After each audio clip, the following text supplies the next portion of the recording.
जय माई की नमस्कार। एक बार फिर आप सभी का स्वागत है हमारे चैनल सनातनी तीर्थ में। जगन्नाथ के भात को जगत पसारे हाथ। ये पूरा जगत प्रभु जगन्नाथ के शरणागत है।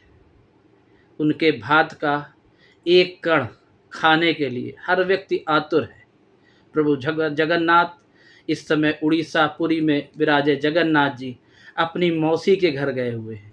यानी कल निकले थे, रथ यात्रा उनकी निकली थी अपने अनुज बलभद्र भाई बलदाऊ भैया और साथ में बहन सुभद्रा और प्रभु जगन्नाथ, तीनों लोग अपनी बहन के घर के लिए निकले। ये पुरी में होने वाला वार्षिक उत्सव हर साल मनाया जाता है। 9 दिवसीय ये जो उत्सव है, इसमें एक दिन प्रभु अपनी मौसी के घर गुंडिचा मंदिर जाते हैं। गुंडिचा मंदिर भगवान जगन्नाथ मंदिर से लगभग 3 किलोमीटर दूर है। माता गुंडिचा को वो मौसी मानते हैं। पौराणिक मान्यता है, कहते हैं भगवान के प्रति गुंडिचा देवी का इतना समर्पण भाव था, भक्ति थी कि भगवान ने उन्हें दर्शन दिए और भगवान ने उन्हें अपनी मौसी का दर्जा दिया। तो वर्ष में एक बार 7 दिवसीय प्रवास के लिए अपनी मौसी के घर भगवान जगन्नाथ निकलते हैं। इस दौरान 3 रथ होते हैं। एक में भगवान जगन्नाथ विराजे होते हैं, जिसे नंदी घोष कहते हैं। 16 पहियों का ये रथ, श्रद्धा का सैलाब, भीड़ अपार, हर तरफ उत्सुकता, हर तरफ आंखों में आंसू, हर तरफ भाव विभल व्यक्ति नाचते गाते कि नंदी घोष रथ पर हमारे भगवान प्रभु जगन्नाथ विराजे हैं और आज अपना मंदिर छोड़कर, जहां वो वर्ष भर रहते हैं, अपनी मौसी के घर गुंडिचा मंदिर जा रहे हैं। दूसरे रथ पर सवार होते हैं बलभद्र जी। इस रथ में 14 पहिए होते हैं। 14 पहियों का ये जो रथ है, इस रथ को, बलभद्र जी के रथ को ताल ध्वज बोलते हैं। ताल ध्वज नाम का रथ है। इस पे बलभद्र जी सवार होते हैं और तीसरे रथ में बहन सुभद्रा जी होती हैं, जिस रथ को दर्पद दल बोलते हैं।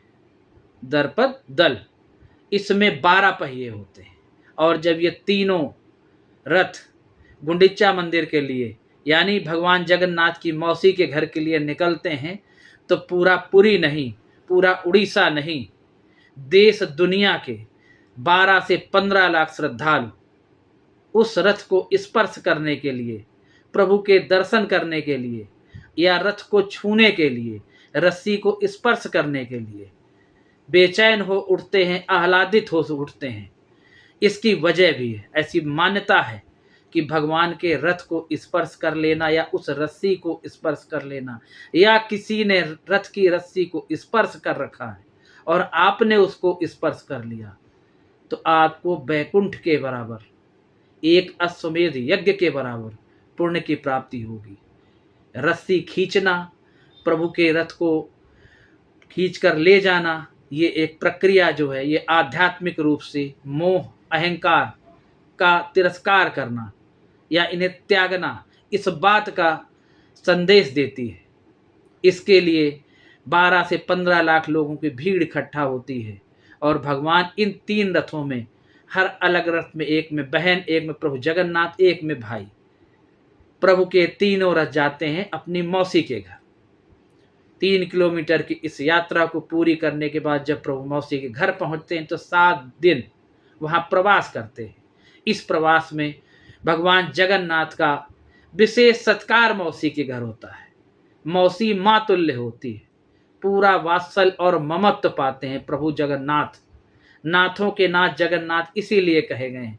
जो नाथ इस सृष्टि के पालन करता है, इस सृष्टि को चलाते हैं, वो मौसी के घर में एक बच्चे की तरह, जैसे माँ के पास कोई बच्चा जाता है, वैसे रानी गुंडिचा का जो मंदिर है, उस मंदिर में मौसी के घर 7 दिवसीय प्रवास पर जाते हैं। वहाँ उन्हें रसगुल्ला और मीठे पोड़ा, ये वहाँ का एक प्रसाद है, उसका भोग उन्हें खिलाया जाता है। ऐसा माना जाता है कि प्रभु जगन्नाथ को ये बहुत पसंद है। मजे की बात है, पुरी की यात्रा शुरू हो और इंद्रदेव न प्रसन्न हो। इस पूरी यात्रा में झमाझम बारिश होना तय है।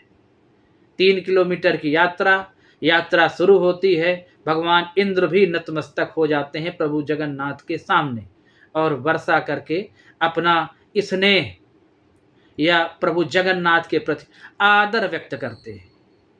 पुरी मंदिर हमारा ऐसा सनातनी मंदिर है, भगवान जगन्नाथ का ऐसा देव स्थान है जहाँ ज्ञान विज्ञान बहस तर्क सब बौने पड़ जाते हैं। यहाँ प्रभु साक्षात विराजे हैं। जी हाँ, जैसा कि मैं कह रहा हूँ, यहाँ साक्षात प्रभु विराजे हैं। इसीलिए इस दरबार को, इस सृष्टि का, इस दुनिया का दिव्य दरबार कहा जाता है कि कलयुग में भी भगवान जगन्नाथ जागृत, या भले ही उनकी मूर्तियां प्रभु की काठ की हैं, लेकिन उनका दिल आज भी धड़कता है, जिसे ब्रह्म द्रव्य कहते हैं। इसकी भी एक लंबी कहानी है। हर दिन इस मंदिर का झंडा, पताका जिसे बोलते हैं, पवित्र पावन बाड़ा, जिस झंडे को पवित्र पावन बाड़ा कह के संबोधित किया जाता है, नियमित बदला जाता है। और बदलने की प्रक्रिया भी अनूठी है। जो पुरोहित या सेवक जो नियमित बदल रहा होता है इस झंडे को, वो मंदिर में उल्टा चढ़ता है और इस पताका को बदलता है। ऐसी मान्यता है, अगर किसी भी दिन ये पताका नहीं बदली जाएगी तो 18 वर्ष के लिए भगवान जगन्नाथ हमें दर्शन देने से दूर हो जाएंगे, माने ये मंदिर बंद हो जाएगा। दूसरा पहलू, भगवान जगन्नाथ की जो ये पतित पावन बाड़ा जिसे हम बोलते हैं, पताका, झंडा, इसका महत्व हमारे सनातन में, हमारे शास्त्रों में, हमारी पौराणिक मान्यताओं में इतना है कि इसके दर्शन मात्र से मोक्ष की प्राप्ति होती है। और कितना भी आंधी तूफान क्यों ना आए, ये हमेशा हवा के विपरीत लहलहाता है। माने जिस तरफ हवा का रुख होगा, यह ठीक इसके उल्टा ये पतित पावन बाड़ा या पताका या झंडा लहरा रहा। भगवान जगन्नाथ जी की जो मूर्तियां हैं वो काष्ठ की बनी होती हैं, एक खास लकड़ी की बनी होती हैं, और इन्हें 12 से 19 साल, 12 साल में या 19 साल में एक बार बदला भी जाता है। बदला इसलिए जाता है कि जिस वर्ष में, 12 साल में या 19 साल में, जब 2 आषाढ़ पड़ेंगे तब एक गुप्त अनुष्ठान के तहत भगवान की इन मूर्तियों को हटाया जाएगा और उनको समाधि दे दी जाएगी। उनके स्थान पर नई मूर्तियां रखी जाएंगी। लेकिन महीनों पहले शुरू हो जाता है ये गुप्त अनुष्ठान, और इसमें एक विशेष परिवार जो सदियों से प्रभु की सेवा में लगा है, उसी परिवार के लोग मूर्तियां तैयार करते हैं। और जिस पुरोहित को इन मूर्तियों को बदलने की जिम्मेदारी होती है, वो रात 12 बजे के लगभग हाथ में उसको मोटे दस्ताने या ग्लव्स पहनाए जाते हैं, आंखों में पट्टी बांधी जाती है। इसके बाद ये इतिहास या रोमांच या रहस्य या प्रभु के प्रति जो परंपरा बनी है, ये दुनिया में नहीं होगी कि पूरे शहर की लाइट बंद कर दी जाती है। घर में लोग जो भी रोशनी वाले उपकरण होते हैं उनको बंद कर देते हैं, और उस अंधेरे में वो पुरोहित जाकर प्रभु को बहुत ही आस्था और पूजन के साथ वहाँ से हटाता है और उनकी नई मूर्तियों को रखता है। इस प्रक्रिया को 9 कलेवर बोलते हैं। और 9 कलेवर में हटाने का मतलब, जो मैं बोल रहा था, हटाने का मतलब आपने भक्तों से सुना होगा कि भगवान का दिल धड़कता है, उसे ब्रह्म द्रव्य कहते हैं। इस प्रक्रिया को पूरा किया जाता है, और ये शायद देश दुनिया में आपको कहीं सुनने को नहीं मिलेगा कि क्या ऐसा भी होता है। इसके साथ ही भगवान का जो नियमित भगवान के लिए महाप्रसाद बनता है, वो मिट्टी की 7 बड़े हांडियों में, बड़ी हांडियाँ होती उनमें बनाया जाता है, और आग पर वो 7 हांडियाँ पिरामिड की तरीके या एक के ऊपर एक रख दी जाती हैं। लेकिन प्रसाद तैयार हो गया, इसकी बानगी सबसे ऊपर रखी हुई जो हांडी होती है उसके एक दाने या एक चावल या अन्न के एक कण से पता चल जाता है कि सातों में प्रसाद बनकर तैयार है।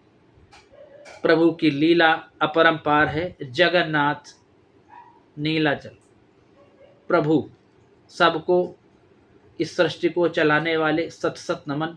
तो एक बार प्रेम से बोलिए, जगन्नाथ की जय हो जगन्नाथ। जगन्नाथ के भात को जगत पसारत हाथ। प्रभु सबको सुखी, समृद्ध और हर तरह से सेहतमंद और इसी तरह भात या अन्न मिलता रहे, यही मेरी कामना है।